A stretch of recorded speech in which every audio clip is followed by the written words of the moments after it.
Hi all.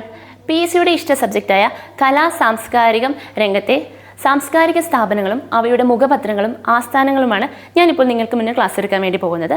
Thiruvananthapuram ആസ്ഥാനമാക്കിയിട്ടുള്ള Kerala state ഭാഷാ ഇൻസ്റ്റിറ്റ്യൂട്ടിൻ്റെ മുഖപത്രമാണ് വിജ്ഞാന കൈരളി. അതുപോലെ തന്നെ തൃശ്ശൂർ ആസ്ഥാനമാക്കിയിട്ടുള്ള കേരള സാഹിത്യ അക്കാദമിയുടെ മുഖപത്രങ്ങളാണ് സാഹിത്യലോകവും സാഹിത്യ ചക്രവാളവും. അതുപോലെ തന്നെ തൃശ്ശൂർ ആസ്ഥാനമാക്കിയിട്ടുള്ള കേരള ലളിതകലാ അക്കാദമിയുടെ മുഖപത്രമാണ് ചിത്രവാർത്ത. കൊല്ലം ആസ്ഥാനമാക്കിയിട്ടുള്ള കേരള ശാസ്ത്ര സാഹിത്യ പരിഷത്തിൻ്റെ മുഖപത്രമാണ് ശാസ്ത്ര കേരളം.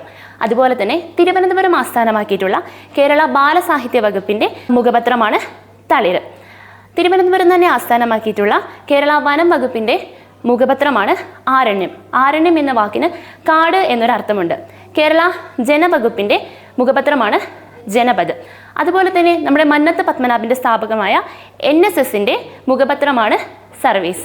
അതുപോലെ തന്നെ തൃശ്ശൂർ ആസ്ഥാനമായി പ്രവർത്തിക്കുന്ന സ്റ്റേറ്റ് ലൈബ്രറി കൗൺസിലിൻ്റെ മുഖപത്രമാണ് ഗ്രന്ഥലോകം.